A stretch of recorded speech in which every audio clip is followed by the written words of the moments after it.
అందరికీ నమస్కారం.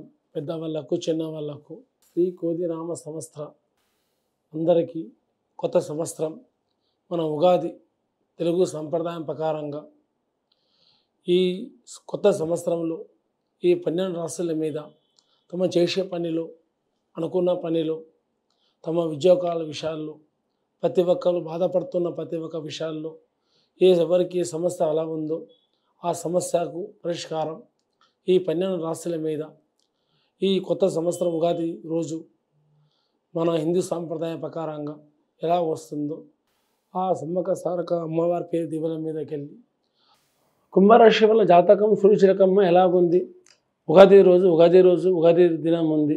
కుంభరాశి వల్ల పేరు మీద చూడు, అనుకున్న పనులు నమ్ముకున్న పనుల్లో భాగ్యం రావాలి, చేసే పనిలో శుభాలు రావాలి.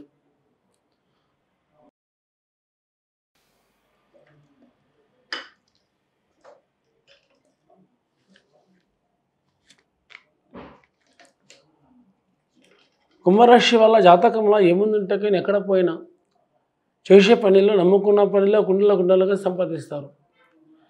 కానీ సంపాదించినది దొంగల పాలు దొరల పాలు అవుతాయి. కానీ 10 మందికి 10 రూపాయలు సాయం చేద్దాం అనుకుంటారు, కానీ టైంకి మాత్రం ఇళ్ళకు ఇవ్వరు. దానివల్ల ఇల్లు ఒకరికి సాయం చేయడానికి కూడా వెనక అడుగు వేస్తారు. కానీ కళ లక్ష్మి కళ, అందరికీ చిన్నవాళ్ళకు పెద్దవాళ్ళకు గౌరవించి మాట్లాడతారు. కానీ గొప్ప ఆలోచన ఉన్నది వీళ్ళకు. కానీ ఈ ఉగాది నుంచి వీళ్ళు ధనం సంపాదించిన పెద్దగా లాభం ఉంది. ఇంకా అనుకున్న పనిలో కూడా శుభం జరుగుతుంది. కానీ ఆవేశాలు నిదానాలు చేసే పనుల్లో కోపాలు చేస్తారు. కానీ ఎదుటి వాళ్ళ గురించి ఎక్కువ గౌరవిస్తారు, ఎదుటి వాళ్ళ గురించి ఆలోచిస్తారు. ఇంకా ఆరోగ్య విషయంలో కూడా కొంత వీళ్ళు కొన్ని ప్రమాదాలు ఎదుర్కొంటారు, కొన్ని లేనిపోని చెక్కులు కూడా ఎదుర్కొంటారు. ఇంకా ముందుకు చేద్దామన్న పనిలో కూడా పురుషులకు కొంత ప్రాబ్లం వస్తాయి. ఇంకా స్త్రీ వాళ్ళ జాతకం చూస్తే చేసే పనిలో కూడా అనుకున్న పనిలో కూడా శుభంగా ఉంది. ఏ సంపాదన ఇచ్చిన కుండల్లో నీళ్ళు ఎట్లా చల్లగా ఉంటుందో వీళ్ళ సంసారంలో సంతాన విషయంలో పిల్ల పాపలతో ఉద్యోగంతో ఇంకా చదువుకుంటున్న వాళ్ళతో ఇంకా పెద్దగా పెళ్ళికి వచ్చిన వాళ్ళు కూడా పెళ్ళైన వాళ్ళకు కూడా అది శుభంగా మీకు తక్కుతుంది. ఇంకా ముందుకు కూడా మీరు చేద్దామన్న పని అనుకున్న పని ఈ కొత్త సంవత్సరం నుంచి మీకు భాగ్యరేఖ దొరుకుతుంది.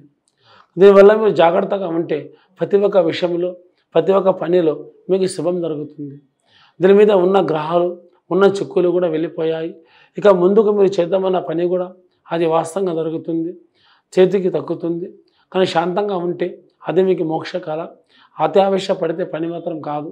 శాంతంతో పని చేసుకోపోండి, మీకు శుభం జరుగుతుంది. దీనివల్ల ప్రాబ్లం లేదు. ఉన్న గండాల్లో మీరు బయటపడ్డారు. ఇప్పుడు ముందుకు వెళ్ళే పని అనుకున్న పని కూడా ఖచ్చితంగా మీకు పాస్ జరుగుతుంది.